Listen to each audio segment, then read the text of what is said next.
mbaheze dawa control umuyumbugize imisi mu gitaramo. Mimi ni mwombezi ambaye tambuke pite mbele ariko birajana n'umwanya wanje ntacyo bitwaye, lakini itaendana na muda wangu. Ngaho rubone ndugu korasi ihuse.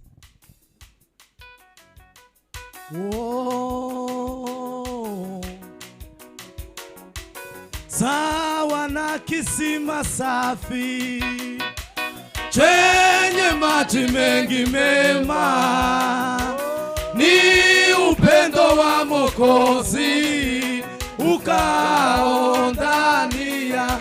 Sawa na kisima safi chenye maji mengi mema, ni upendo wa Mwokozi. Haleluya, ukao ndani. Amina. Yesu amenifungua lango zuri la mbinguni, ai ili niingie. Haleluya, kwa neema yake. Amina. We Yesu amenifungua lango zuri la mbinguni, ili niingie. Haleluya, kwa neema yake kubwa. Ni ajabu kubwa kweli, alinisamehe juu ya rehema. Haleluya, Baba we ni ajabu kubwa kweli, alinisamehe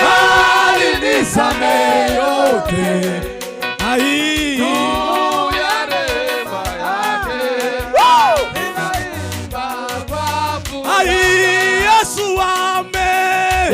Yesu amenifungua lango zuri la mbinguni, ili niingie.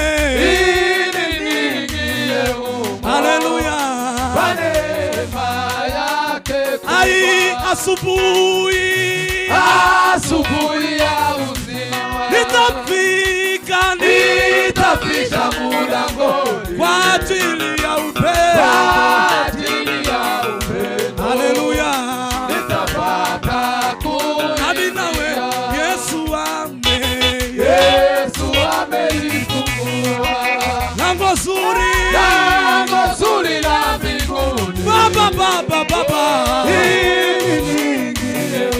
Haleluya, kwa neema yake. Amina. Yesu amenifungua lango zuri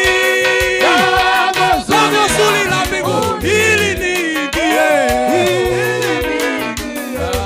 Haleluya, kwa neema yake kubwa.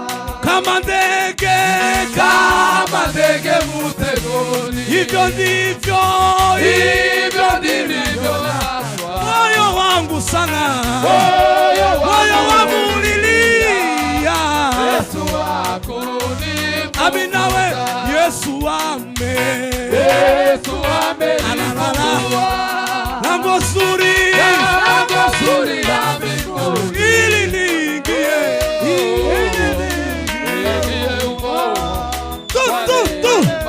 yake kubwa.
Yego! Ayewe! Baba, baba!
Amen. Amen. Amen. Amen. Amen. Urakoze mwami Yesu turagushimiye. Hallelujah. Hallelujah. Oh.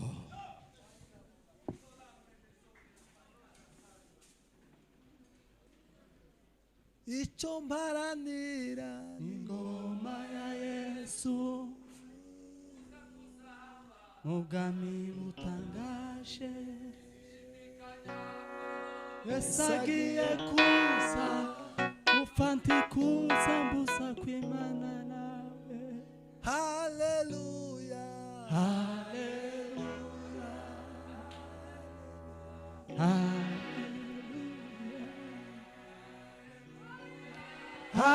Hallelujah ufanti kuza mbuza kwimana nawe Hallelujah Hallelujah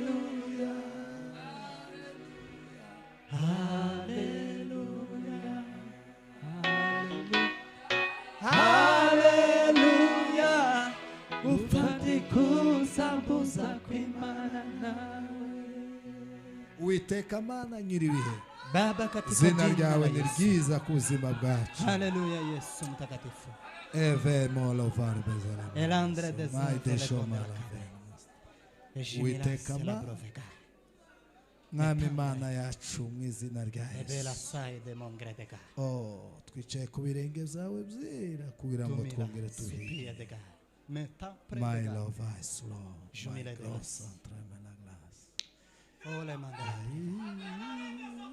Kandre ezeli mandela kopredega Mana yo mu ijuru Ele mandela Envie sibredega my love Jumile Sempre mena Ebonde tandre egalima Ciye bugufi mwami Olende Girire neza Egrin ma udusure Ebonde la prevega tugenderere Londe gas mu izina rya Yesu Amen Kadukubitira Imana amashyi menshi Shangilia cyane Mungu kwa makofi sana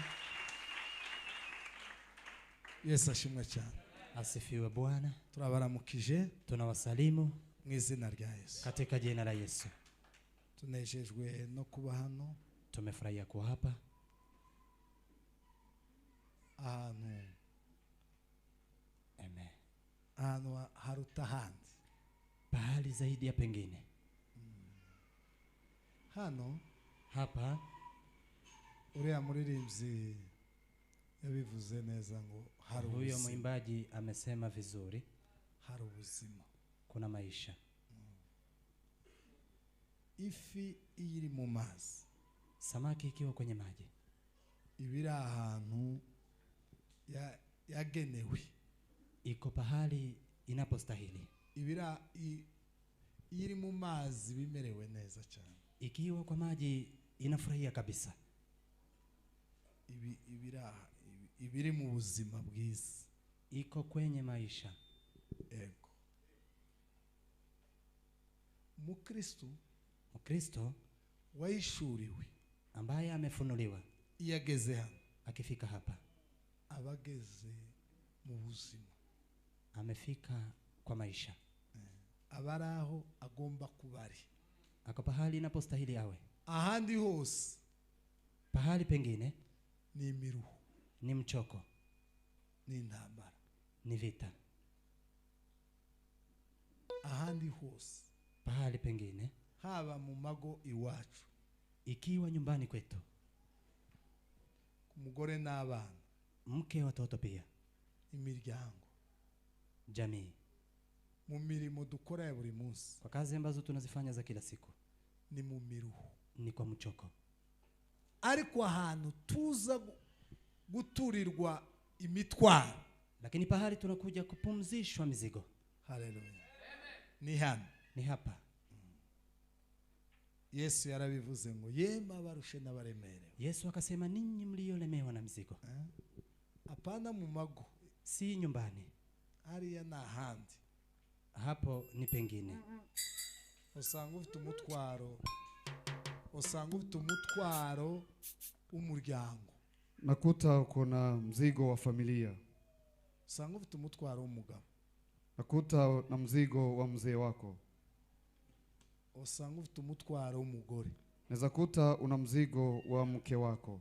usanga ufite umutwaro w'abana, Naweza kuta una mzigo wa watoto. usanga ufite umutwaro wo kubura amafaranga, Naweza kuta una mzigo wa kukosa pesa. usanga ufite umutwaro w'indwara, Naweza kuta uko na mzigo wa ugonjwa. usanga ufite imitwaro iratandukanye. Mzigo ni tofauti. Hanze Nje, ni nyuma ya hapa ni mu ntambara, ni kwenye vita peke yake. amen. Amen. Ariko Lakini hapa hagira izina, kuna jina ya hapa. iyi nzu Nyumba hii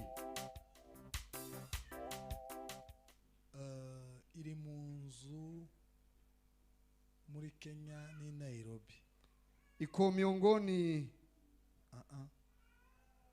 mu mazu ari hano Nairobi cyangwa muri Kenya. katika nyumba ambazo zinapatikana hapa Kenya ama Nairobi. Iyi nzu iri mu mazu aciriritse. Nyumba hii iko miongoni mwa nyumba ambazo ni hizo kabisa ambazo ziri ku manegeka, ambazo ni karibu kuanguka, ziciriritse, ambazo ni za bei rahisi kabisa. bei rahisi, pana zigiye kugwa, ziciriritse, ambazo ni za bei rahisi. bei rahisi.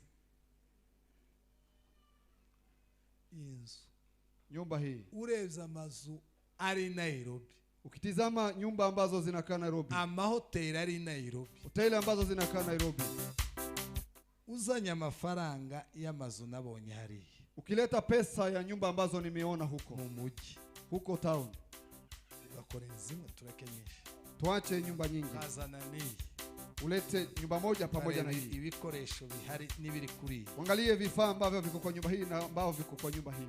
Iyi si ya mbere, Hii si ya kwanza, si ni ya kabiri, na si ya pili, si ni ijana, na si ya 100, si ni igihumbi, na si ya si ni 1000, ibihumbi ijana, na si ya, iri mu mazu afite ibiyeriki. iko kwa nyumba ambazo ziko bei rahisi. Ariko Lakini abasomye ibyanditswe byera, ambao wamesoma maandiko matakatifu, tureba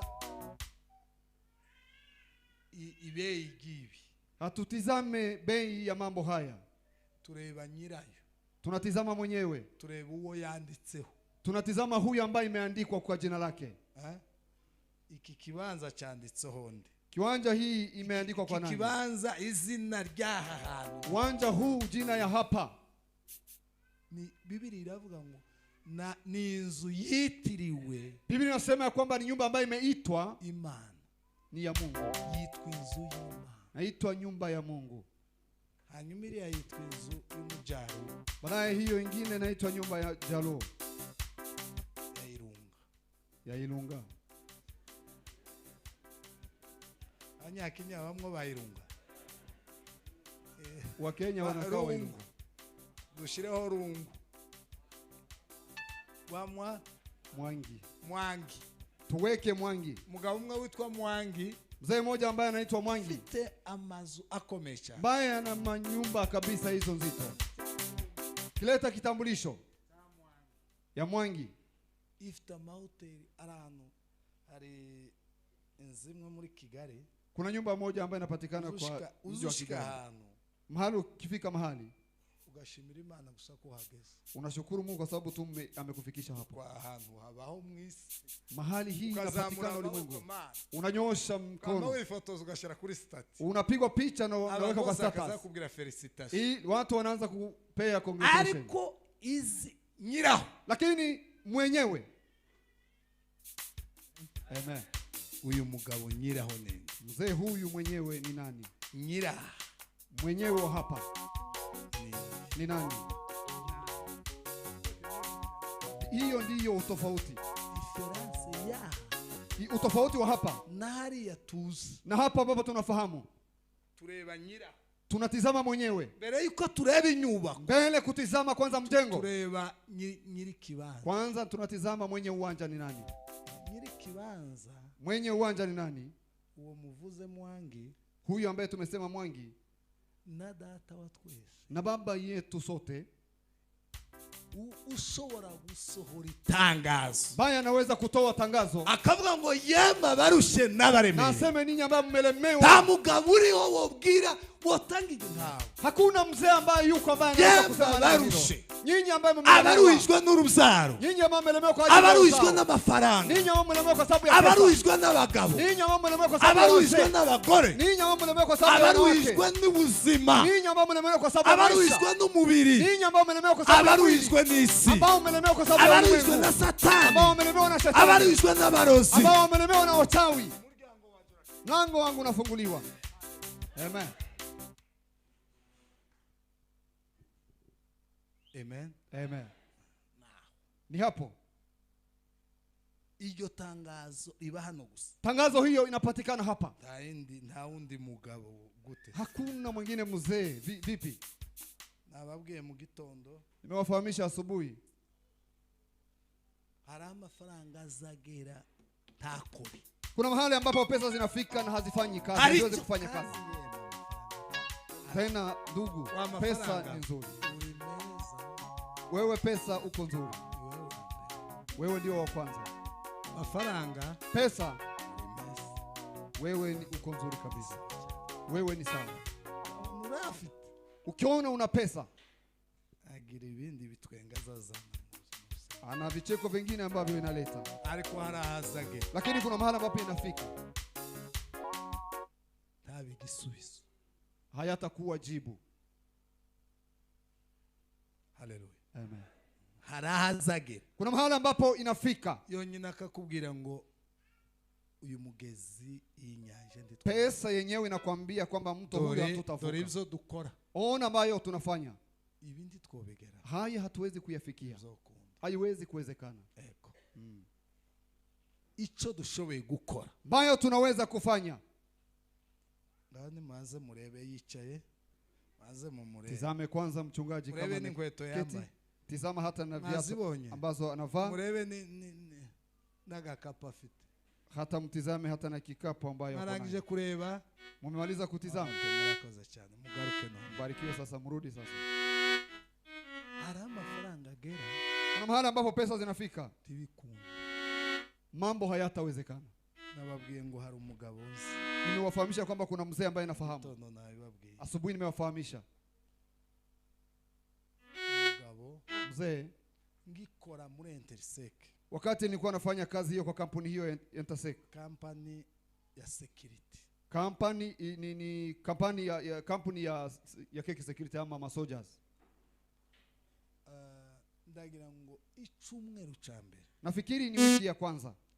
Naraye ku muboss uwo mugabo. Mahali ambapo nimelala. Nagaza muraririzana. nilikuwa nachunga security kwake. Umuntu nasanze wagaze umwogereza imodoka. Mtu ambaye nimekuta hapa ambaye alikuwa anaosha gari. Arambwira ngo uyu mugabo.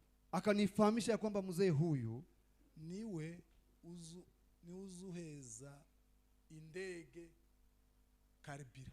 Ndiye anatoa mafuta ya benzene. Ndiye anatoa benzene ya ndege. Indege igiye kuguruka.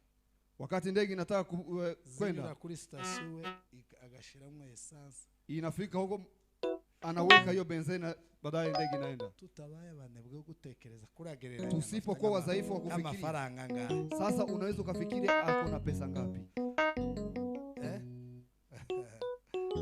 Mugabo utanga benzene. Mzee ambaye anatoa benzene azacuruza apana si mafuta ya moto, si mafuta ya pikipiki. Kandi ukabona umugabo afite station. Tena unaona mtu ana petrol station kama hiyo. Umuntu ufite umugore ukabona imodoka zaza mastonda mke unaona gari zinaenda kwa laini kabisa ili zikunywe mafuta ama mafuta. Iwe arenzi imodoka. Yeye anachunga gari. Arenzi imodoka. Yeye anazidi gari. Ndege. Ariko lakini tagira umwana. Hana mtoto.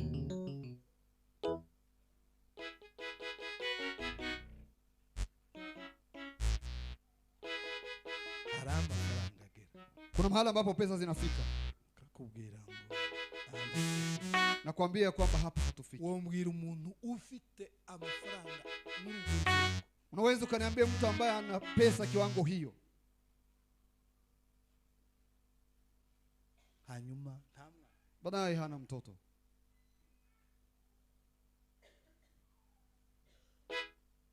Hunda Yesu. Nampenda Yesu. Markoso wa hano handari. Nilikuwa naeleza jinsi gani mahali hapa ni pazuri. Tangazo honyine.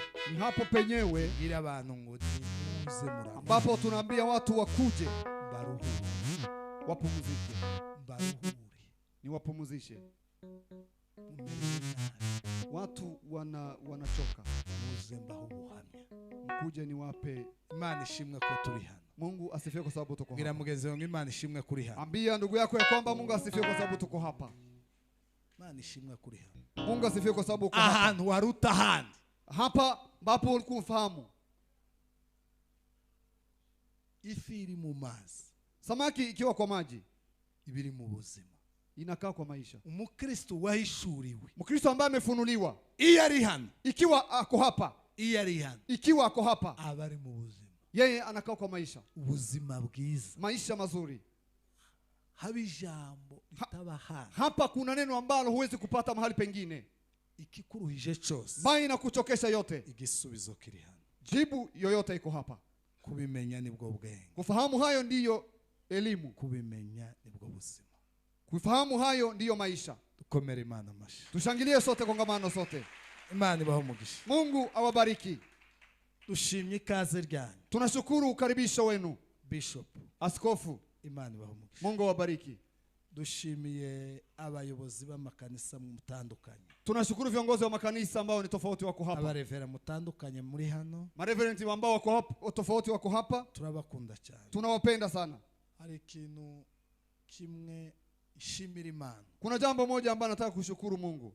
Kandi iyo mbonye nunda gifite ndushaho kushima Imana. Na tena nikiona mwingine akona jambo hilo nazidi kushukuru Mungu. Iyo mbonye abarevera bitorero. Nikiona mareverend wa kanisa bayoboye amakanisa ambao wanaongoza makanisa baje mu giterane bataje kubwiriza. Ambao wamekuja kwa mkutano bila kuja kuhubiri. Kuko hari umwuka wateye. Kwa sababu kuna roho ambayo imeingia ili watu. Ugasanga abantu. Nakuta watu. Cyane matitre. Sana hiyo vyeo vyao. Abacu twebwe ba matitre. Sisi ambao tuna vyeo tofauti. Sinoja mu gitaramo ngo ndagiye kubwira. Siwezi nikaende kwa ibada bila kwenda kuhubiri. Wa mugabo yaravuze ngo urubanza rw'iradio. Mzee huyu amesema ya kwamba shida ya redio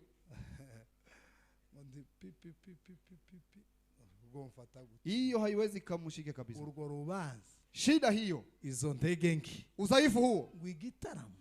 kwa ibada. nzi icyo nahakuye. Najua nini ambayo nimeondoka. Mwakoze cyane Tena mmefanya vema kw'icyo kintu muza mugikora neza. kwa kazi hiyo, mnaifanya vizuri. Imana ibahe umugisha Mungu awabariki. kandi bagirire neza. Tena wafanyie mema. Nshuti zivuye hirya no hino, Marafiki ambao mnatoka mahali tofauti, Imana ibahe umugisha. Mungu awabariki. Reka dusome ijambo ry'Imana Cha tusome neno la Mungu. mu Baheburayo Kitabu ya Waebrania ibice 6 sura ni 6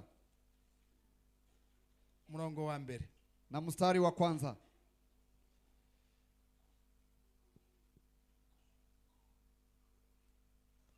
aravuga ngo Abaheburayo ibice 6 umurongo wa mbere. Waebrania sura 6 mstari wa kwanza. Nicyo gituma dukwiye kuba turetse guhora mu bya mbere bya Kristo, kugira ngo tukigira imbere ngo tugere aho dutunganirizwa rwose, twe kongera gushiraho urufatiro rwa kabiri, ari rwo kwihana imirimo pfuye no kwizera Imana, cyangwa ngo twongere kubigisha ibyo kubatizwa no kurambikwa ibiganza no kuzuka ko bapfuye, iby'urubanza rw'iteka. Icyakora Imana nibikunda tuzabikora. Amen. Amen. Twongere dusome Tusome tena muri ya jambo Timoteo wa kabiri ibice bibiri murongo wa 3. Rufatanya nanje kwihanganira imibabaro kuko bikwiriye umusirikare mwiza wa Kristo Yesu. Ntawaba umusirikare kandi ngo yishire mu by'ubu bugingo ngo aba kinejeje uwamwandikiye ubusirikare. Amen. Amen. Nasanze bafite teme nziza cyane muri iki giterane. Nimekuta wako na temu nzuri hapa kwa mkutano huu. Numva ndayishimiye kubera ko ni ijambo ryari ku mutima wangu. Nikasikia na ifurahia kwa sababu ni neno ambalo lilikuwa kwa moyo wangu.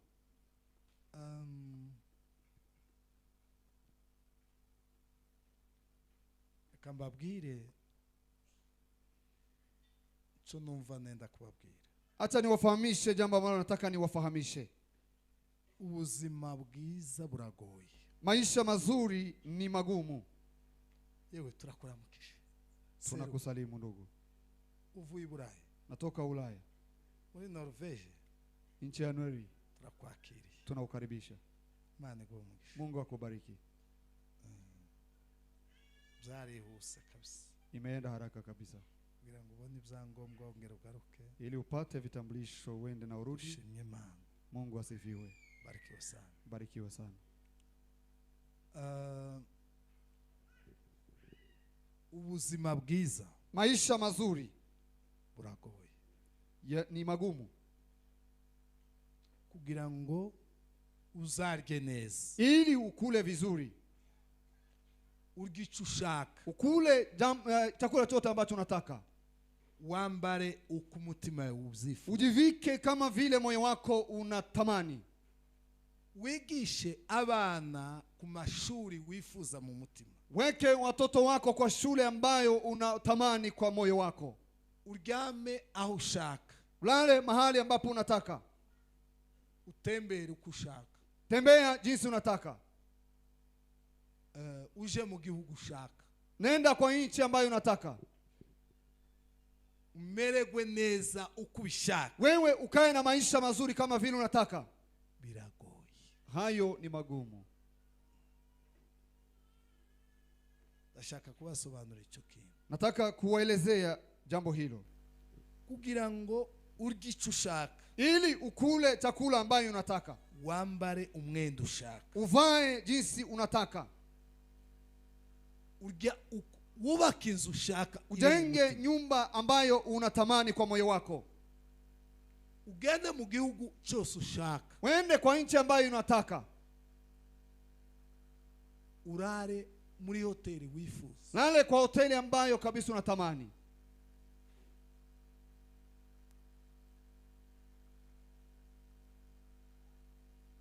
Abana bawe bige ku ishuri ushaka. Watoto wako wasomee kwa shule ambayo unatamani unataka ndani ya moyo wako. Iyo liste yose mbabwiye. Orodha hiyo ambayo nawafahamisha. Biragoye. Ni ngumu. Biragoye. Ni ngumu. birasaba itaomba kuba umusirikare, kuwa mwanajeshi, birasaba inaomba ko wikura mu bitotsi ili ujiondoe kwanza kwa usingizi ukaba intwari, na uwe shujaa ugahaguruka na uinuke ukarya buke, na ukule kidogo ama ukaryama machache buke, na ulale kidogo ukiha disipurine na ujiwekee discipline yo mu rwego rwo hejuru ya hali ya juu kugira ngo ugere kuri ibyo mvuze. ili ufike kwa mambo haya ambayo nimewafahamisha. Haleluya. Amen. Ibintu by'ubutesi, Mambo ya kujifanya jinsi unataka, akantu kose gashobora kuguhagarika ku mugambi wawe, kitu yoyote inaweza kusimamisha kwa mradi wako. ntacyo uzageraho. Hakuna jambo ambalo utafikia. Uzabaho mu buzima, mu Rwanda bivuga neza ngo namanegeka, Utaishi kwa maisha ambayo inataka uzabaho kuondoka. nta kintu uzageraho. Hakuna jambo lolote ambalo utafikia. Uzabaho mu buzima buciriritse bworoheje, Utakuwa kabisa kwenye maisha ambayo ni hiyo dhaifu kabisa. uzarya uko ushaka, Hautakula jinsi unataka, tuzanywa uko ushaka, hautakunywa jinsi unataka, tuzambara uko ushaka, hautajivika jinsi unataka. abana be bazovuka babeho nabi, Watoto wako utajifungua na waishi maisha uzobaho mu maovu buzima bubi. na utakaa kwa maisha mabaya. Kandi sinabasobanura ubuzima bubi ngene Na ari bubi. tena siwezi kuelezea maisha mabaya jinsi ni mbaya. Ubuzima bubi ni bubi yeme. Maisha mabaya ni mabaya. Ariko kugira ngo uzamuke, Lakini kusudi uinuke, icyo ushaka, kitu unataka, wambara uko ushaka, ujivike jinsi unataka, ugendere mu modoka ushaka, ndea kwa gari ambayo unataka, ugendere mu ndege ushaka, nenda kwa ndege ambayo unataka, ukora ibintu byose biri mu mutima uko ubishaka. ufanye kazi zote ambazo zinapatikana katika moyo wako kama vile unataka. Birasaba iki? Inaomba nini? Birasaba Inaomba haleluya, mwanajeshi, ibintu by'ubutesi, mambo ya kujifanya ya kudeka, ibintu byo kwiyorohereza, mambo ya kujifanyia mambo rahisi, ibintu byo kwirohereza. mambo ya kujifanyia mambo rahisi.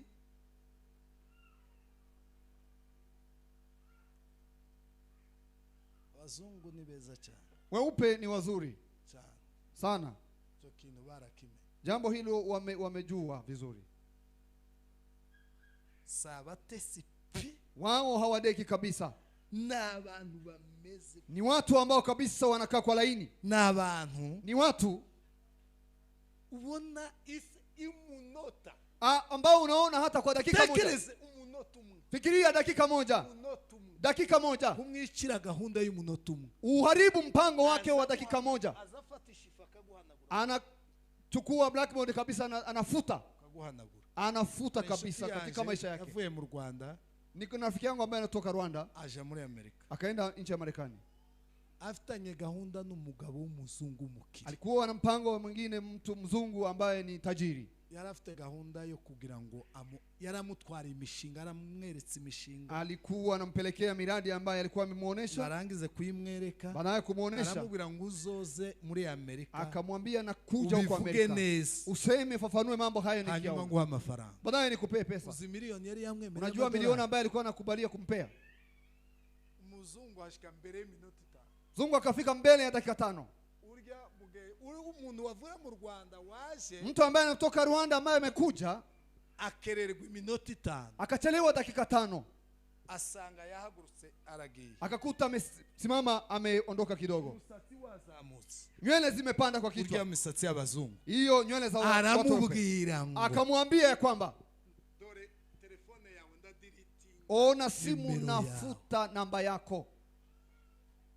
uzi minota 5, Unafahamu dakika 5, hapana minota 5, si dakika 5. nashitse hano nje kugufasha Nimekuja hapa ili mbere nikusaidie y'iminota 5, mbele ya dakika 5 muri gahunda twahaye. katika mpango ambao tumepeana. None wowe Sasa wewe uje gufasha, uje kwakira, wewe ambaye unakuja kupokea, uzi ibyo waje, hujafahamu mambo ambayo umekuja kufanya. inde utekereze itike y'indege Fikiria tiketi ya ndege y'umunyafrika ya mtu Mwafrika uba mu manegeka, ambaye anakaa kwa mambo ambayo anataka waje kuvuka, kwakira za miliyoni, ambaye amekuja kupokea milioni, akayibuzwa n'umunota umwe. akakosa kupokea milioni hiyo kwa sababu ya dakika moja. Ndavuga iki?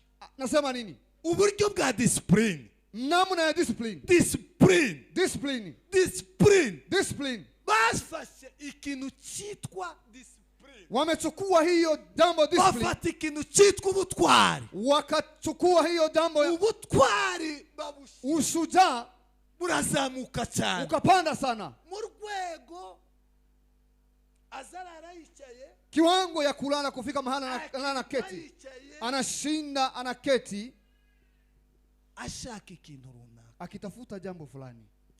Twebwe Sisi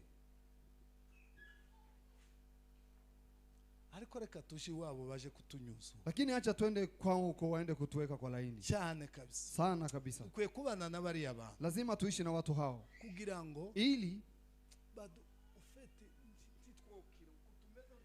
hatuwezi kuwa watajiri tukiwa hivi. sinzi ko tumeze. Sijue jinsi tunakaa. Kuva umunsi Adamu, Kutoka siku Adam yakoze icyaha, amefanya dhambi, ibintu byose byagiyemo kode, mambo yote yameingia kode ndani, ubuzima bwose buragoye, mambo yote yakawa magumu. kugira ngo uzohagurutse ikintu kibeho Ili uinue jambo lolote lionekane, birasaba itaomba jasho. kugira ngo uzohagurutse, Ili uinue, uhagurutse kurya neza, uinue kukula vizuri, gaburira abana bawe kushaka, ulishe watoto wako vizuri jinsi bambara unataka, ukushaka, wajivike jinsi bagende unataka, mu modoka uko bashaka, waende kwa gari jinsi unataka, ubuzima bwabo bube bwiza. maisha yao yawe mazuri. Itaomba jasho. Niko bimeze. Ni hivyo inakaa.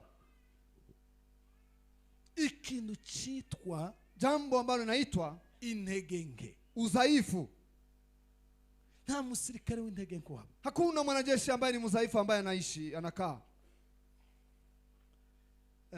Nigeze gusoma ikinyamakuru Nimewahi kusoma gazeti cy'umuhungu wa Osama bin Laden. Gazeti ilikuwa ni ya kijana ya mzee huyo Osama bin Laden. Mnamkumbuka huyo? Hari abamuzi. Kuna hao ambao wanamfahamu. Amaze gukora cya gikorwa muri Amerika, Alipomaliza kufanya kitendo hiyo gusenya amazako Amerika, kwa kumoa nyumba huko ambazo zilikuwa nzito, abanyamakuru babajije umuhungu, wanahabari wameuliza kijana wake, wesaba ngo abanyamerika ntibazofata papa wawe. wakamuuliza wa Amerika hawatashika baba yako mzazi?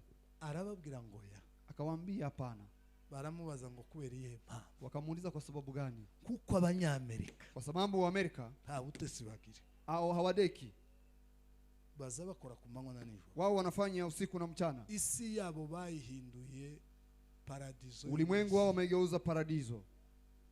Paradizo yo mwisi Ni paradizo ya ulimwengu. Urashika wareba imikorere, Nafika ukiona tu jinsi wanafanya wareba kazi ingene babaye, na ukitizama jinsi wanaishi, tandukanye n'iri wacu, ni tofauti na huko kwetu.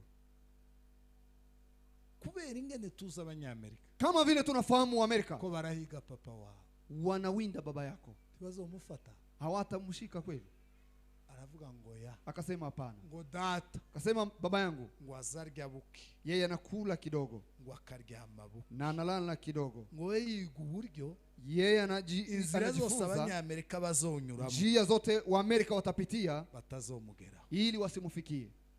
ako kantu Jambo hilo, azarya buke, anakula kidogo akaryama buki, na analala kidogo, ashaka uburyo. akitafuta jinsi. Nakubwiza ukuri, Na kuambia kwa hakika, urashaka kuba umupasiteri w'amavuta, unataka kuwa mchungaji wa mafuta ushika imbere y'abantu, ambaye anafika mbele ya watu akagaburira abantu, na alishe kondoo akagaburira abakirisitu, na alishe wa Kristo bakarya na bakanywa wakule wakunywe iby'umwuka. mambo ya kiroho. Biragusaba Itakuomba kurya buke, kula kidogo ukaryama buke, na kulala kidogo, ugasoma ibyanditswe, na usome maandishi byera, maandishi matakatifu. bizakubwira, hari aho Itakufahamisha, bizakubwira, kuna mahali itakufahamisha. urararuhaga Hapa utalala ukisimama. umwuka w'Imana Roho Mtakatifu araza avuga ngo kuna mahali anasema ya kwamba utalala ukisimama. hari icyo nenda kuguha, Kuna jambo ariko unataka kukabidhi, uratanga ikiguzi lakini utatoa dhabihu cyo kuraruhaga. ili ulale ukisimama. Ngoyaye ngurabizi, Unasema hapana, mimi siwezi, simbashije ngo kandi sinshobora. mimi siwezi na tena siwezi. Kwa nini? Umunsi umwe Kuna siku moja umuntu w'inshuti yanjye yigeze kumbwira, mtu rafiki yangu amewahi ariko kuniambia, anganiriza, tulikuwa akiniongelesha, arambwira ngo hari umuntu waje kumuha message. Kaniambia kuna mtu ambaye amekuja kumpesha habari. Aramubwira ngo umwuka yambwiye no pastor. Ni mchungaji. Umuyumbaraza. Muombeza akakuja. Aramubwira ngo umwuka nyambwiye. Akamwambia Roho Mtakatifu amenifunulia. Uje mwisararo y'ibyumba. Nende huko kwa maji huko byumba. Uzohagira iminsi 2. Ufanye siku 2. Hari ubutayu kuna maombi mu butayu bwo mwisararo mu mazi. Huko kufanya maombi kwa maji hayo. Uzogenda, utaenda ugira iminsi 2 mwisararo. Ufanye siku 2 kwa maji hayo. Uzogenda mwisararo ikukubiti. Wewe utakuwa unaenda kwa maji hayo kabisa ya kuchape kabisa. Mwisararo ya mazi. Hiyo maji uzohagira iminsi 2 utariye. Utafanya siku 2 bila kula. Hanyuma baadaye hari amavuta. Kuna mafuta azova muri ubwo bwita ambayo itatoka kwa kujitolea kwako hiyo. Abibwira mu pastor. Akafahamisha mchungaji. Hari mafuta Imana ishaka kuguha. Kuna mafuta ambayo Mungu anataka kukabidhi. Unatanga ikiguzi. Lakini lazima utoe dhabihu yo kuba mwisarara iminsi. Wende kukaa kwa maji siku 2 kwa maombi. Mu pastor mchungaji ashimira umuyumbe. Akashukuru muombezi. Amubwira turakoze cyane. Akamwambia asanteni sana. Sawa. Nzobireba. Nitaangalia. Abita. Akaacha mambo hayo hapo. Ngo buce wa muyumbe. Subuhi tena moja muombezi huyo. Umuntu uza kumubwira nijoro. Ana mtu ambaye anakuja kumfahamisha habari usiku.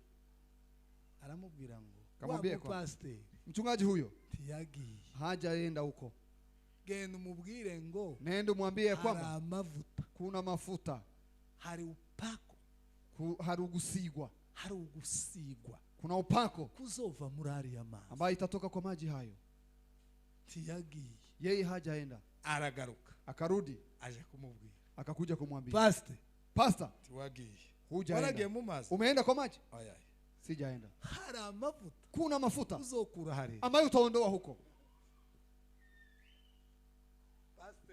Pastor. Atinya imbeho. Akaogopa baridi. Atinya amazi yo mu gicuku. Akaogopa maji ya usiku wa manane. Aramubwira turakoze cyane. Akamwambia asanteni sana. Abitaho. Akaacha tena. Ubuce wa muyumbe wa muntu arongera aragaruka. Tena mtu huyu akakuja kunongonezea muombezi. Akamwambia mchungaji. Ikintu watinye. Jambo ambalo umeogopa. Ni kitu wari ugiye kwakira. Na jambo ambalo unaenda kupokea. Warahusha. Wewe umeenda waraferi uferi ngani umeshindwa kabisa. Uferi ngorananiwe. Umeshindwa kabisa. Uza mafuta wari gukura muri iriya minsi. Unafahamu ambayo tuma iminsi 2. Tuma ya siku 2. Yari yahantu. Ya hapo. Umwuka yaje aravuga ngo uyu muntu ndamushaka. Roho Mtakatifu akakuja akasema kwa mtu huyu namtaka hapa. Uyu muntu ndamushaka. Mtu huyu namtaka hapa. Hari mafuta nenda kumu. Kuna mafuta ambayo nataka kumpea. Oya. Uwo musivi. Wewe civilian hivi. Musivi. Civilian. Ni hivyo.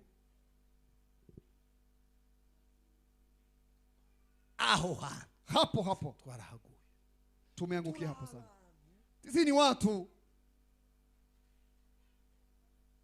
bategereje ambao wanasubiri gusa ngo ibintu byo mu mwuka, mambo tu ya kiroho. Uzozuka, utaamka, wamuba muhebera. Uwe mchungaji huyo muhebera. Amavuta ya muhebera. Mafuta ya muhebera. Ari kinyamakuru nasoma. Kuna gazeti ambayo nimesoma. Cy'umugabo witwa Ben Hinn. Ya mzee ambaye anaitwa Ben Hinn. Ni umunyamerika ariko inkomoko yiwe ni Umuyuda. Yeye ana uraia wa Amerika lakini mahala ametoka ni Myuda. Ndavuga nikasema kwa kujitolea kutoka katika kudeka. Ukeneye mafuta. Inaomba mafuta. Ukeneye kubaho. Tunatakikana tuishi ubuzima bwawe. Maisha yako ukabaru Imana yaguteguriye. Jambo ambalo Mungu amekuandalia. Amavuta Imana yaguteguriye. Mafuta ambayo Mungu amekuandalia. Imbaraga Imana yaguteguriye. Nguvu ambazo Mungu amekuandalia. Isezerano Imana yaguhaye. Ahadi Mungu ambayo amekukabidhi ubuzima bwawe katika maisha yako. Haleluya. Haleluya. Abarozi batazabyita. Watawi wasizuie. Watawi wasizuie na haitawezekana. Abarozi bitanga isezerano ryawe. Koko bari hagati. Watawi wazuie ahadi yako kwa abarozi bamara isezerano ryawe. wachawi wamalize ahadi yao kubera kwa sababu ya kufanya mambo rahisi. Ben Hinn ngo yagiye gusenga, ameenda kuomba, aravuga ngo ngiye gusenga Imana, akasema nakwenda kuomba Mungu. abwira umugore we, Kamwambia mke wake, asezerana nyina, akamwaga hata mama yake, amubwira ngo ngiye gusenga, kamwambia naenda kuomba, ngiye kwinjira mu masengero, naenda kuingia kwa maombi. ihuduma y'umwaka, Huduma ya mwaka yote ya miezi 12, ya miezi 12, nzovamo nitatoka huko mfite icyo nshaka, nikiwa na jambo ambalo nataka. arinjira Akaingia mu cyumba cy'amasengero, kwa chumba ya maombi, abwira nyina, akamfahamisha mama yake n'umugore we na mke wake, umwe muri mwe muzoza mungemurira, kila mmoja atakuwa analetea muzoza chakula, mungemurira amata mtakuwa mnaletea maziwa mu gakombe, kwa kopo ndogo. nyuma y'iminsi runaka Nyuma ya siku fulani muzane mlete, muzanire, muniletee. noneho nyina Baadaye mama yake cyangwa umugore we ama mke wake uko azanye amata vile akileta maziwa, yaje kuyasingira, akienda kupokea agahwe anazimia gutya gusa, hivi karibu kupokea. eka ni gitangaza, Ni maajabu gusingiriza kupokea hivi amata, maziwa, nyina kamahwera, mama yake mzazi anazimia. kandi nyina Ben Hinn Tena mama Ben Hinn umuyumba alikuwa muombezi akamahwera na anazimia kabisa kubera imbaraga, kwa sababu ya nguvu. none aramubwira ati mama, Sasa kamwambia mama, bizokugora, itakusumbua umuriro ndimo, moto ambayo inakaa ndani, wewe kandi uwurimo, wewe ukae kwa moto hiyo, uzoza uzana amata, wewe ukunaleta maziwa uyarambike ku muryango na uweke huko kwa mlango ugende, na uende. jewe nzoza nza Mimi nitakuwa nakuja kingure nifungue, fate amata, baadaye nichukue maziwa. nuko Ni hivyo gusingiriza gusa, kuchukua tu hivi, kupokea. izo mbaraga Nguvu hizo zavuye zimetoka wapi? mu bwitange, Katika kujitolea, mu bwitange katika kujitolea bungana ambao unalingana muri urwo rwego. kufikia kiwango hiyo. Nigeze kubaza Rugina, Nimewahi kuuliza ndugu Rugina, ndamubaza ngo nikamuuliza hivi, mu gihe cya kera wakati wa kitambo numvishe imbaraga nimesikia nguvu, zagaza bigenda gute? ilikuwa inaenda kivipi? Mushumbezo bundi yarabivuze, Mchungaji juzi amesema, wavuga ngo abantu nasema ya kwamba watu baraje, wanakuja, yatangira kuvuga kianza kuongea, kwinjira gusa, kuingia tu peke yake, abantu bakaza barengukana, watu wanaanza kurukaruka, yavuga ngo umwuka w'imbwa, kisema roho wa mbwa, abantu bakamoka, watu wambwa we wanasema wewe mbwa soka, toka. umuntu akamamuka nk'imbwa, Mtu analia kama mbwa. harimo amajwi y'ingurube, Kulikuwa masauti ya harimo nguruwe, amajwi y'imbwa, kulikuwa sauti ya mbwa, harimo amajwi y'inyabu, kulikuwa sauti ya paka. nono ayo makuru n'abaje Rugina twicaye, Sasa habari hizo nimeuliza Rugina kugira ngo winjire, ili uingie, winjire mu ili materaniro, uingie katika ibada hivi, abantu batangire bahwe, watu waanze kuzimia. zavuye ku, Imetoka kwa nini? arambwira ngo twagaza tuva mu gitara Akaniambia tulikuwa tunatoka kwa ibada nabaserende, na waserende, kama njewe ngenda ngasoka mu bana, mimi natoka kwa wenyewe, ngenda nkaryamna kwibuye, naenda nalala kwa jiwe, nkaryamna gutya kwibuye, nalala kwa jiwe hivi, kagira icumweru nafanya ndyamye wiki nikilala kwa jiwe, ndyamye kwibuye, nikilala kwa jiwe, nava kwibuye gutya, nikitoka kwa jiwe kaza mu materaniro, nakuja kwa ibada. amazimbwa zikamoka, Sasa mbwa zinalia, imbuga umuntu aga mtu kabisa na niki kibaye, nini, shida gani? ico gitambo Hiyo zabihu abakristo ntitubikunda, Wakristo hatuipendi.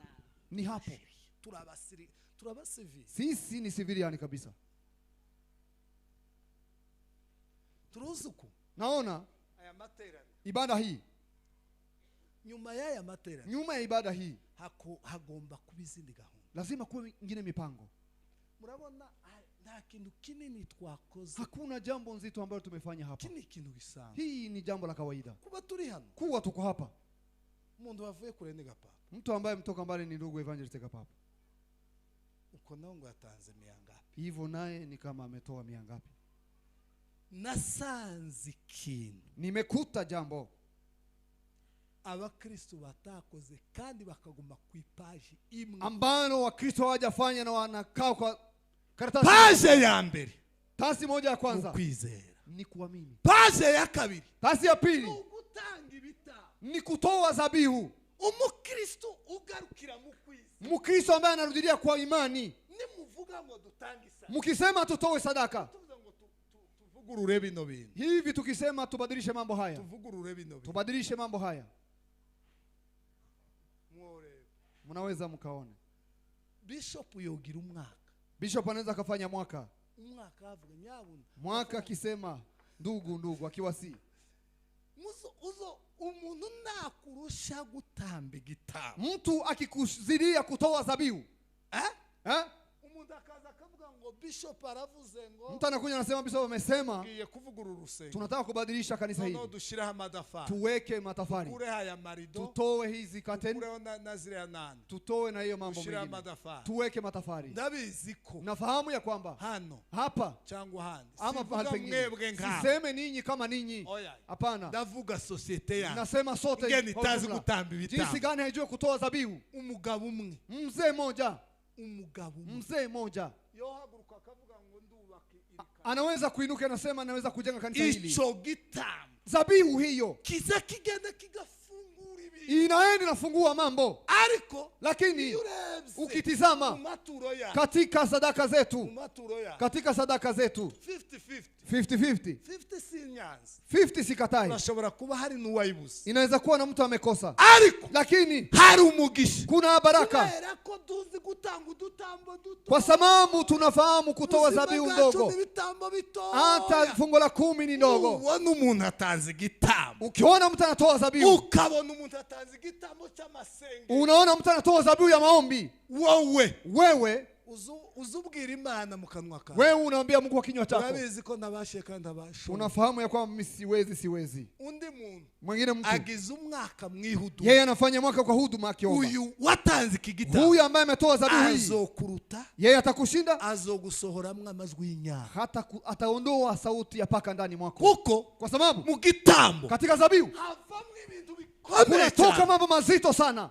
Nuwana abantu bageze ku. Ukiona watu wamefika mbali, batanze ibitambo. Wametoa dhabihu. Umuntu wese wageze. Yoyote ambaye amefika mbali ametoa dhabihu. Umugabo wageze kure. Ambaye amefika mbali. Umupasteri wageze kure. Ambaye amefika mbali ametoa dhabihu. Umuyumbe wageze kure. Ambaye amefika mbali ametoa dhabihu. Nubona umukire. Ukiona mtajiri yatanze igitambo kibihe. Ametoa dhabihu. Abakristo uyu munsi. Wakristo kwa siku za leo tunapenda mambo ambayo ya rahisi.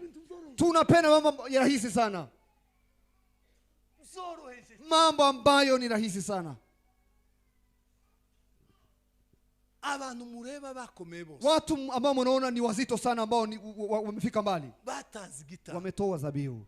Kindu gikomeye kiza kiva mu cyoro. Hakuna jambo nzito ambalo linatoka kwa kitu rahisi. No. Hapana. Kindu gikomeye. Hakuna jambo nzito.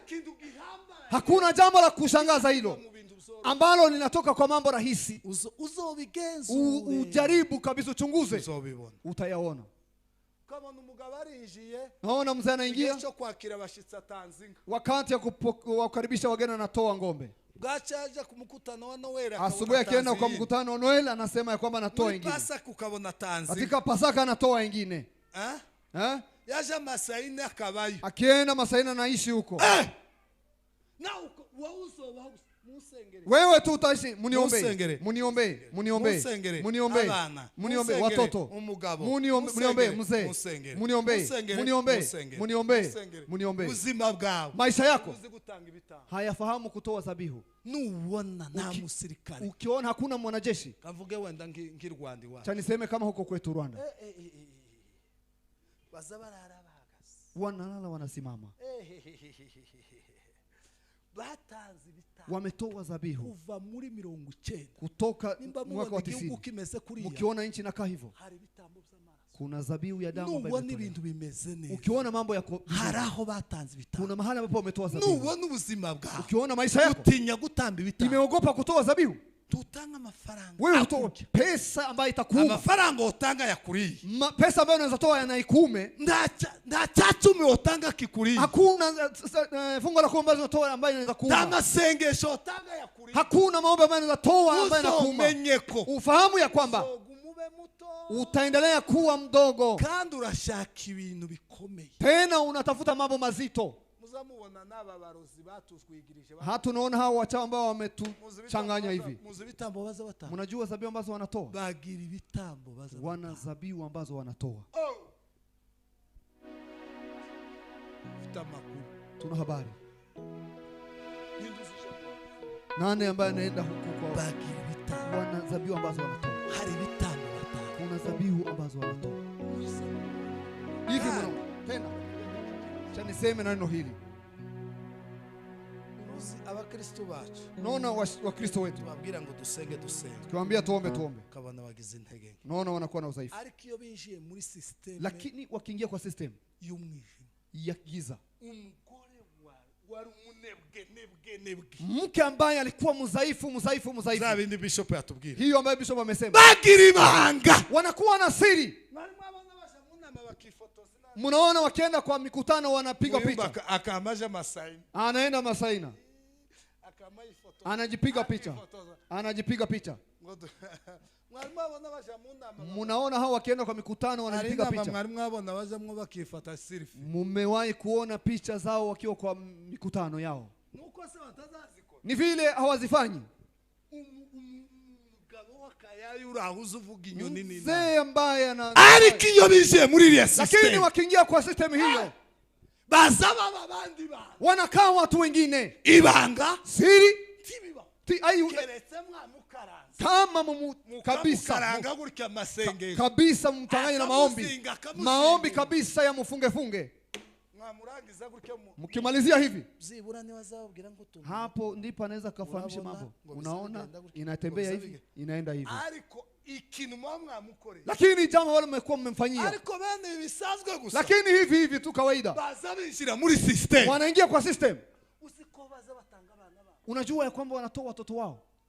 Usiko baza batanga ifura. Unajua ya kwamba wanatoa mtoto wao wa kwanza. Usiko azatanga umugabo we. Anatoa mzee wake. Usiko azatanga ikibuga cy'inka. Fahamu ya kwamba anatoa ngombe zake ambazo anaka. Usiko azatanga umwana akaba debil. Anatoa mtoto kabisa anakaa ni mtu ambaye hana akili. Igitambo ituro ni ikintu gusa. Mnafahamu zabihu ama sadaka ni jambo hili.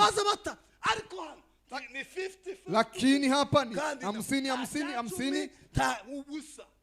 Ariko iyo bashitse muri iriya system. Lakini wakifika kwa mpango hiyo ama system hiyo. Muulize habari. Turazi dufite amakuru. Tuna habari zote. Dufite imyaka mikese. Hatuna miaka kidogo. Usiko baza batanga bagatanga urubzaro. Unajua ya kwamba wanatoa uzao wao. Ibyo mvuga murabizi na. Mambo hayo nasema mnayafahamu hata na nyinyi. Hari umuyumbe wigeze kumbwira ijambo. Kuna muombeza ambaye amewahi kuniambia jambo. Arambwira ngo basengeye umwana yararangije secondaire yafashe diploma. Akaniambia kwamba alikuwa anamaliza secondary, alikuwa arangize gufata diploma. Baadaye alikuwa amemaliza kuchukua cheti yake hiyo. Huko katika giza, ulimwengu wa giza. Mama yake wakamfahamisha kwamba utatoa mtoto wako. Aremera. Akakubali. Umwana ararwana mu mutwe. Mtoto akagonjeka kwa kichwa, akapata na wazimu. Anamaliza secondary. Umwana n'umubyeyi. Mtoto na mzazi. Mwumve iriya singene. Sikiliza, ulimwengu huu hawakana mchezo. Lakini hapa ni bintu vyikurura. Ni mambo ya kujivuruta.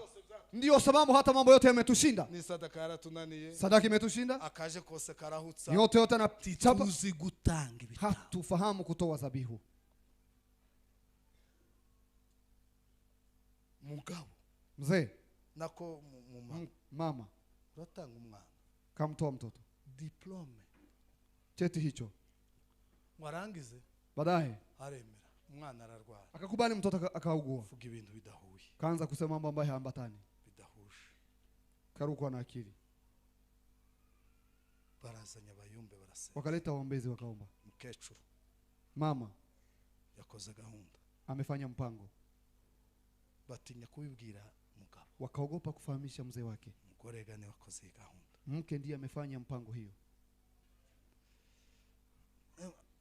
Abayumbe se ni gahunda imeze gute? Waombezi sasa mpango uko vipi? No hari yabo muhana bapfurero haba umugabo hapo kando kuna ugendo mutware wa kabila hiyo. Azokubwira mama. Kuna mzee ambaye anaomba nipeleka huyu. Abayumbe bari bafite ubwenge. Anaomba atakufahamisha habari zote. Mama mujana muhana bapfurero. Wakampeleka kwa mtaa wa kabila hiyo.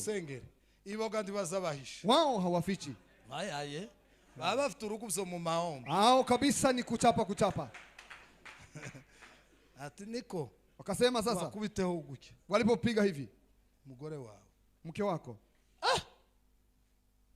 mugore wawe mke wangu niwe wagize umwana wake ndiye amesababisha jambo hili yapfa kwemera hakukubali agarutse muri baba yumbe akarudi kwa ombezi mutambwiye makuru mbona mmoja anifahamisha habari hari amafurero bakubwiye hapo kwa wafulero wamekufahamisha nini ibyo bakubwiye ari byo ufata mambo ambayo wamekufahamisha shikilia hayo ico gihe haza abayumbe ku mustari kukaja wengine waombezi ambao wako kwa injili ngo bashike ngo amusengere walipofika wakimwombea nyina w'umwana mama mtoto babwiye umugabo akafahamisha baba mzazi aje handi hantu mundi akaenda mahali kwingine mtaa aje kusengesha akaenda kuombe ili wamwombee ibimenyetso bifata nyina ishara zote zikachukua mama mzazi sikiliza ngo barangize walipomaliza umugore umugabo aravuga ati mzee akasema wakafanya shauri n'abayumbe n'umugore na waombezi na mke uyu mugore no mwica mke huyu naweza nikamumalizie kubera ibintu yakoze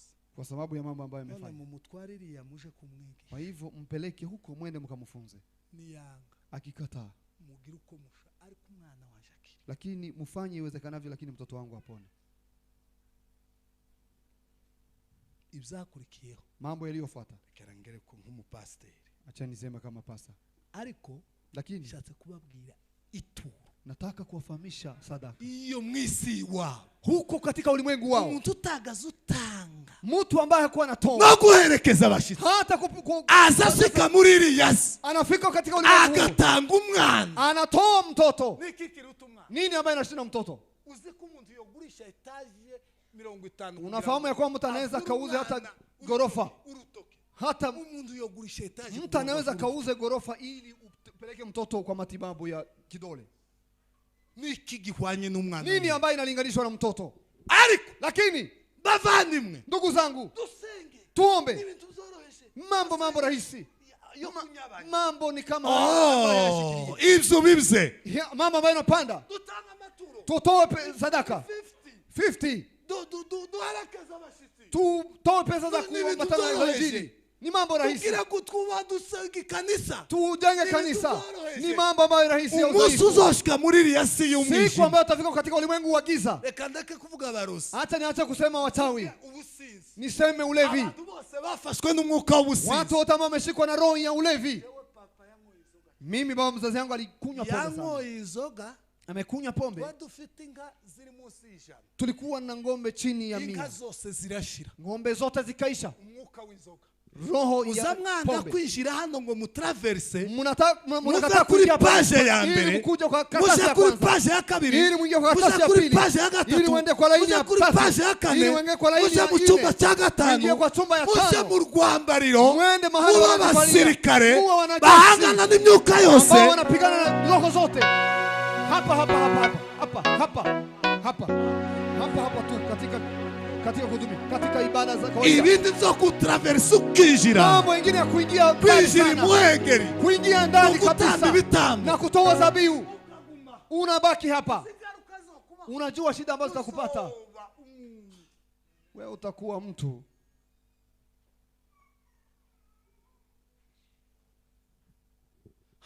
haleluya hiyo nataka kufahamisha mambo yote ni mambo madogo ibada nyuma hapa hakuna mahali pengine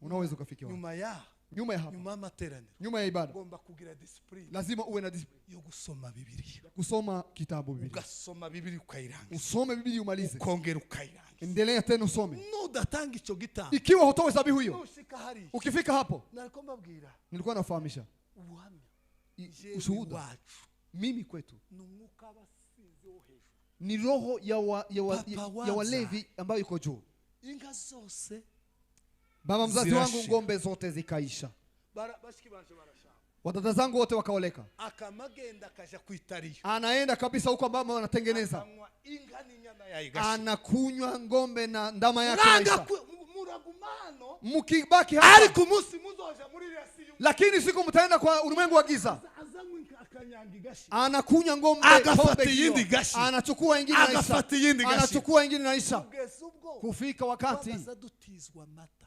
walikuwa wanatusaidia maziwa. Bishop Bishop Muhima, tukiba muri Byura, wakati tulikuwa huko Vyura, inka ziwe, ngombe zake, hari inka yiwe nzi kuna ngombe yake ambayo inafahamu, ziva mu kibuga iwacu, ambayo haikuwa inatoka kwetu, bateka bakazana iyi, ambayo ilikuwa inamaliza kukamuliwa wanaleta ingine. Ngombe zote zimepelekwa kwa pombe. uranga kwinjira hano mwisi Unataka kuingia katika ulimwengu wa roho traverse ugera hano, ili uendelee kufungua milango ufike mahali. ibintu byose ni bitoya kuri Mambo wowe. yote ni madogo kwako. Iyo bakubwiye ngo injira, Wakamwambia ingia, umunsi uzinjira muri riasi y'umwijima, siku utaingia kwa ulimwengu wa giza. umuntu azanywa kanyanga, Mtana umushahara, kunywa pombe na akanywa kunywa amafaranga mshahara, y'abana b'ishuri, unakunywa pesa za watoto ya shule. Katika giza, tigira blage katika ulimwengu wa giza hakuna mchezo. nicyo gitumira twaje hano. Ndio sababu tukija hapa bavyeyi wamama, Iyo tubabwira ngo nimwinjire, tukifahamisha muingie, hari icyumba cya mbere kuna chumba ya kwanza cy'urwambariro ambayo witwa wanavalia kwizera, mambo ya hari icyumba cya kabiri kuna chumba ya pili cy'imbaraga, ya kuvikwa hari nguvu, icyumba cya kuna gatatu chumba ya tatu cy'urwambariro, ya kujivika, hari icyumba cya kane kuna chumba ya nne cy'urwambariro, ya kujivika, hari icyumba cya kane kuna chumba ya nne cy'urwambariro, ya kujivika bageze nguvu. mu byumba ijana. Wanafika katika vyumba 100, ngo papa uruzuye, wanasema baba mzazi umejaa, capable yo gutanga amaraso yawe, wewe kabisa ni tayari hata kutoa damu yako, warenze inoti y'igihumbi, wewe Ya umepita mbere hata pesa hiyo giri moja, uri capable yo gutanga imfura yawe, wewe uko Isaka tayari wa. hata kutoa Isaka uri wako, capable yo kurara mu mazi, wewe uko tayari hata kulala kwa maji, yari guza nacyo takiri, hakuna. uri mukuru warakuze, Wewe ni mkuu, una miaka mingi, ariko twagumye mu cyumba cya lakini tumezidi kukaa katika chumba ya icyumba cya watoto. mbere Chumba ya kwanza, muzi biterane twa, mnafahamu mikutano ambayo tumefanya, muzi biterane abayumbe tugira, mnafahamu mikutano ya wazazi zabuje ko abamama bacu bamwe baroze, imesababisha wamama wetu wazazi wetu zabuze ko abagabo wachawi, bacu bamwe baba bacura, haikusababisha wengine wafanye mambo hayo. muzi biterane tugira, Mnafahamu mikutano ambayo tunakaa nayo, ni ibyibanze, lakini hii ni ya mwanzo, class 1 hii ni class 1, ni ibyibanze, hii ni ya mambo ya kwanza. mu biterane Wanatoka kwa mkutano, hari ikindi cyumba umuntu kuna azayishiramo ingine chumba ambayo cyo mu mtapatikana, mwuka, chumba ya hari kiroho, ikindi azayishiramo, kuna ingine anaingia, wava muri kiri ukaja muri kiri, ukitoka kwa ingine unaingia kwa ingine, kugeza ubwo kufika mahali wakisema tufanye kubera kazi, ko wambaye, kwa sababu umejivika, kubera ko kwa wuzuye, sababu umejaa, itakuwa rahisi, ariko ibintu byose ni lakini mambo yote ni madogo. umunsi uzafatwa n'umwuka w'ubusinzi, Siku utashikwa na roho ya kunywa pombe, utaona ifaranga zawe zose zoshira, pesa zote zako zitaenda huko. umunsi uzafatwa n'umwuka w'uburozi, Siku utashikwa na roho ya uchawi, muzoreba, utaona. umunsi uzafatwa n'umwuka w'uburasi, Siku ambayo utashikwa na roho ya usharati, uzafatwa n'uburayi, siku utashikwa na ifaranga usharati, zose zigashira, pesa zote ziishe. kubera iki? Sababu gani? Ibi muzi biterane tugira, Mnafahamu mikutano ambayo tunakaa nayo se tubamwe ni klasi moja ambayo tunakaa, biterane, mbwira iki mikutano nini hatutoka ndani. hasotsemo abarozi, Kumetoka wachawi, abajura, kumetoka ambao ni hasotsemo wezi, abantu bakubaganye, kumetoka watu ambao wanafanya mambo hayaeleweki. biterane tugira, Mnafahamu mikutano ambayo tunafanya, ariko umuntu wavuye mu giterane lakini mtu ambaye anatoka kwa mkutano akicara muri Biblia na anakaa katika Biblia akayisoma na asome akayirangiza na aimalize akaja mu masengero naende katika maombi akayasenga, na aombe akumva ijambo na ry'Imana, asikilize neno la Mungu. ibyangombwa byose bikugira mukuru Mambo ambayo yanatakikana ya kufanya mtu zose mkubwa warabikoze. yote umeyafanya.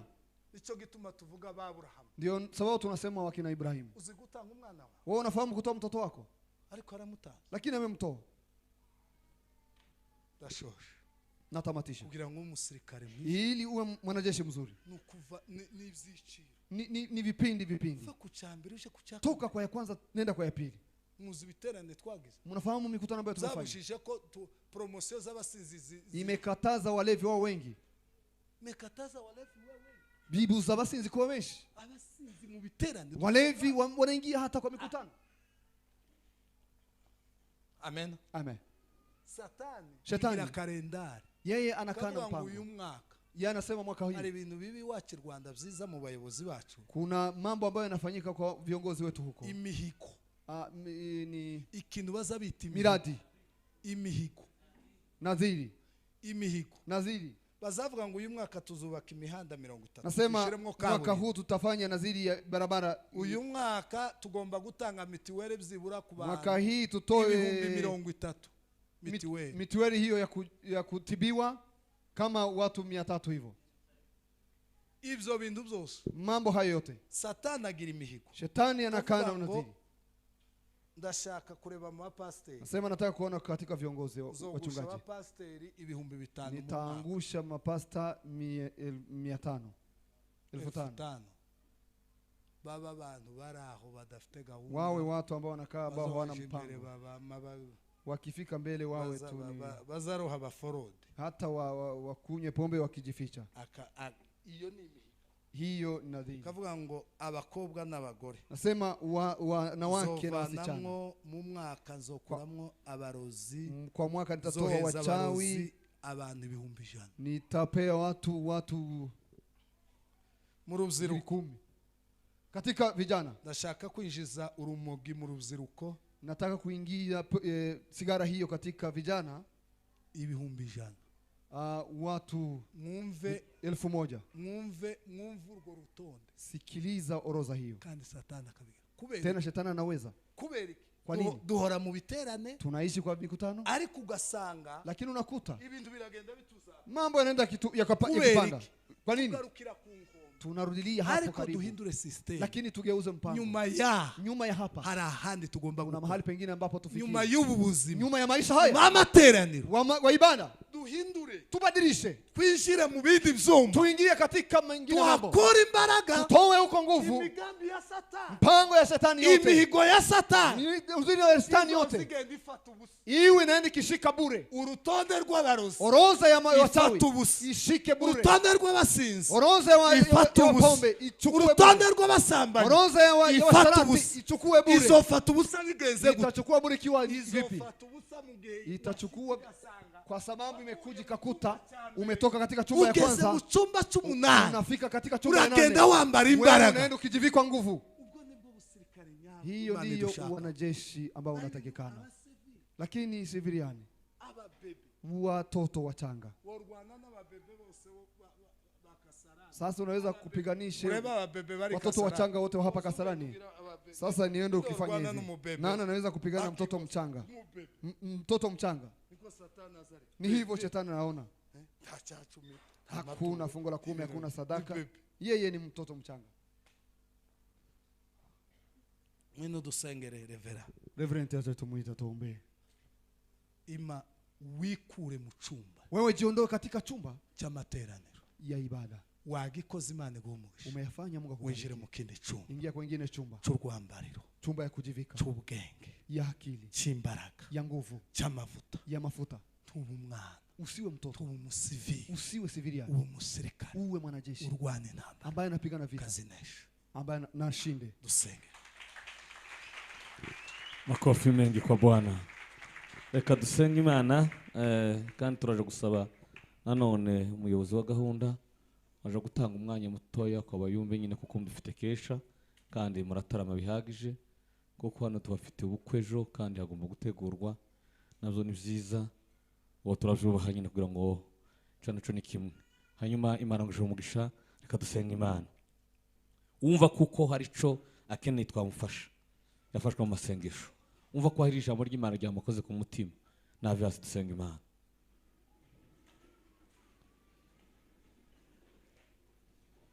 Mana ibahumugisha iwe uzi aho integeke zawe kweri ijambo ry'Imana zavuze kugira Imana nyagasani irebe irembo irikinge kandi gufasha data urakiranuka wuzuye imbaraga no muntu ndagushimira kuko uri Imana nyama nta gihwanye nawe